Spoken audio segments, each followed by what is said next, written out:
오자키는 소속사 마더앤칠드런에서 빠져나오려고 몸부림을 쳤고 내가 활동을 해봤자 소속사에 배만 불리는 꼴이니까 활동해도 의미가 없는 거예요. 이때 처절한 이야기는 굳이 많이 하지 않겠습니다. 자, 활동을 쉬면서 오자키는 모든 게 무너졌다라는 표현을 했고 극단적인 선택도 여러 차례 시도하는 등 완전히 폐인이었어요. 심지어 가정 내에서도 폭력을 휘두르는 등 진짜 아예 다른 사람이 되어버리죠. 그나마 이때 나온 아들이 오자키가 정신을 찾는 이유가 되었다고. 오자키는 이전 음반사 소니의 도움을 받아서 결국 소속사를 옮기는 데 성공해요. 하지만 한 번 무너진 오자키의 일상은 쉽게 돌아오지 않았다는 것. 새로운 소속사에서도 오자키는 이전의 경험 때문인지 히스테릭한 반응을 보입니다. 누군가 자신을 이용하지는 않을까. 녹음하러 와서는 스튜디오 뮤지션이랑 싸우고 소리를 지르고 결국 아예 내가 회사를 만들어야겠다라는 결심을 하게 되는데 그런 배경 속에 탄생한 게 2년 만에 발매되는 5집 탄생이었어요.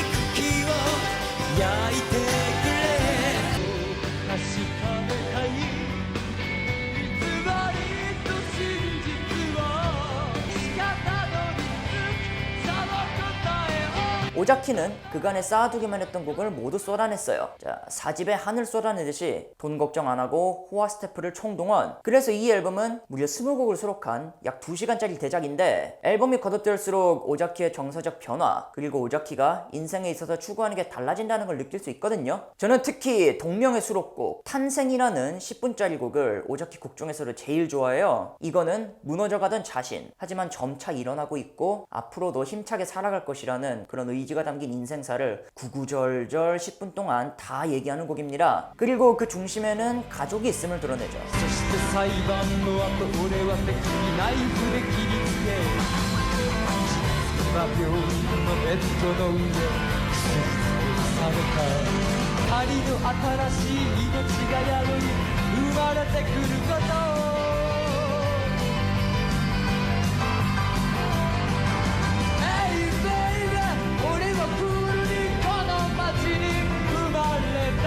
新しく生まれてくるものよ。お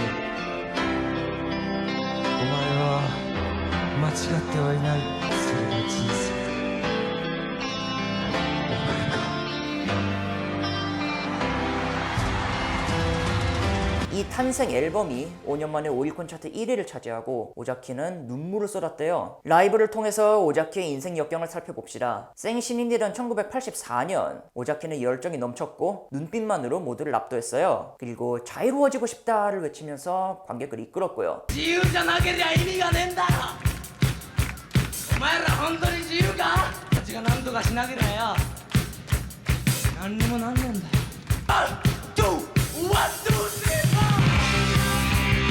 10대 3부작을 만드는 동안 이 열정은 계속 유지가 됐죠. 그런데 미국에서부터 삶이 송두리째 뒤바뀌었고 오자키의 멘트도 바뀌었어요. 1988년 그러니까 소속사 때문에 억지로 했던 도쿄돔 라이브의 일부입니다. 俺ばかりが悲しいわけじゃない。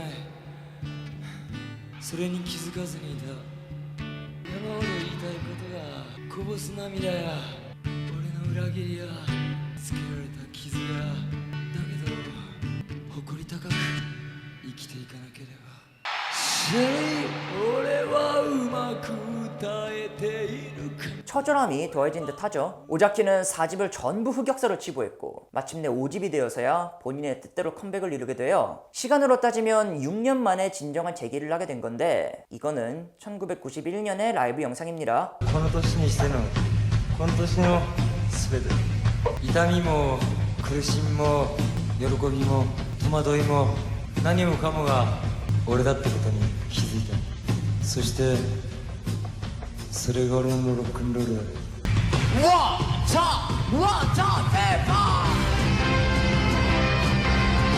이게 만 25살까지의 인생 역경. 10대 패기와 사회에서의 고난, 그리고 그걸 극복하기까지의 여정이 전부 드러나는 거예요. 자신의 좋은 면이든 나쁜 면이든 오자키는 전부 표현했고 굳이 숨기려고 하지를 않았죠. 아마 계속 오자키가 살아있었다면 여기까지가 인생 1막이었을 것 같습니다. 오자키에게 이후의 계획은 자명했는데 자신만의 회사를 차리고 내가 믿을 만한 사람과 평생 하고 싶은 음악하면서 사는 것. 실제로 오자키가 개인 사무소를 설립하는 게 1990년 12월이었고 회사 측근들은 전부 가족으로만 앉혔다고 하죠. 그리고 선임했던 매니저 또한 경험은 없지만 어릴 적부터 친해서 자신이 믿을 수 있었던 아는 형이었어요. 요약하면은 오자키에게는 혈족, 그리고 혈족에 가까운 사람 빼면은 믿을 사람이 하나도 없었다 이겁니다. 실제로 이 시절에 본인이 썼던 자전적 소설을 보면은 타인을 보는 시선은 굉장히 냉정하고 적나라한 데 비해서 가족을 향한 시선은 아주 따뜻하거든요. 하지만 1991년 12월 어머니가 지하철을 기다리다가 갑작스럽게 쓰러져 세상을 떠나죠. 오자키는 슬픔 속에 마마 Say Goodbye라는 곡을 제작해서 수록. 이 곡은 5개월 뒤에 발매되는 오자키 6집의 마지막 곡이 돼요. 一人言うな夢叶えて眠るのだよだからお眠りよもう何も悲しまなくていいずっと夢見て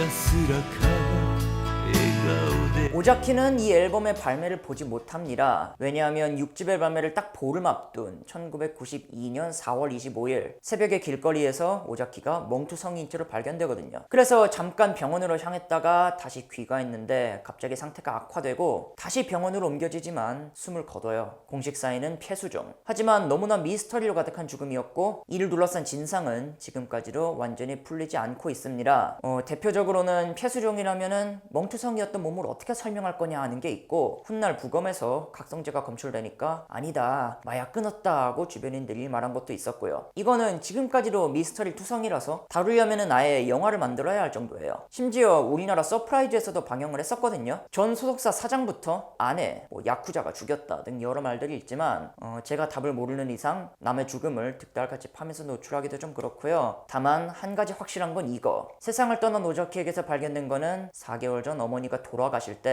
끊었었던 차표, 그리고 형과 함께 찍었던 자신의 어릴 적 사진이었다고 해요.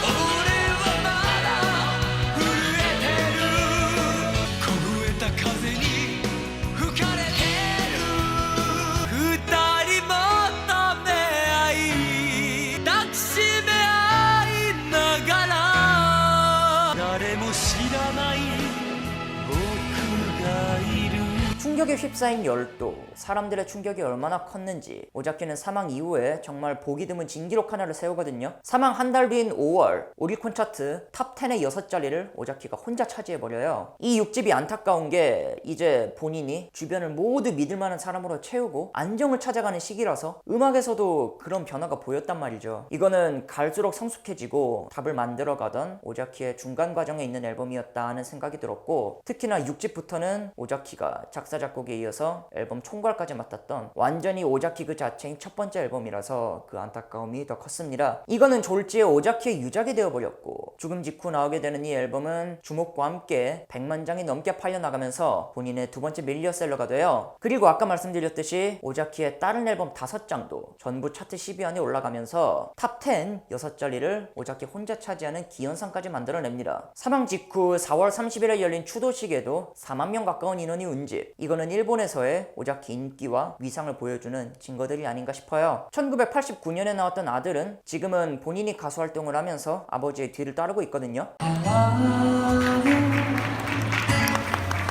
聞きたくないよ 오자키 유타카는 상징입니다. 10대 청춘의 상징이기도 하고 자유와 저항의 상징이기도 해요. 지금까지로 수많은 후배 가수들이 자기가 싱어송라이터가 된 계기로 오자키 유타카를 꼽을 정도니까요. 하지만 정작 본인은 그저 자신이 느낀 바를 노래로 풀어내는 소년일 뿐이었다는 거. 때로는 신랄한 비판보다도 조용한 푸념이 더 효과적일 때가 있잖아요. 젊은 오자키의 이야기는 모두의 공감을 얻었습니다. 그래서 자연스럽게 젊음의 대변인으로 떠오른 거고 그 젊음이 빛을 발하기도 전에 세상에 세상을 떠나버렸죠. 만약 오자키가 지금까지 살아있었다면 저는 아마 젊음의 상징 오자키가 아닌 나이 60이 되도록 자신의 삶을 음악에 투영하는 예술가 오자키를 다루지 않았을까 하는 생각이 들어요. 실제로 오자키의 묘비에는 이런 글귀가 있습니다. 산다는 것, 그것은 매일 고백해 나가는 것이라고. 그 삶의 굴곡이 너무나도 급격해서 오자키라는 인물에 관해서도 다양한 해석과 감상이 존재하거든요. 가사와 함께 노래를 들으시면서 또 이런 노래는 어떤 느낌으로 만들었을까 생각을 해보시는 것도 좋을 것 같아요. I Love You의 주인공, 천재였지만 너무 빨리 빛을 잃은 오자키 유타카의 이야기를 알아봤습니다. 소개 부탁하고 싶은 미션 있으시면 언제든지 말씀해 주시고요. 하시기 전에 좋아요와 구독 한 번씩 부탁드리겠습니다. 복구맨이었습니다. 감사합니다.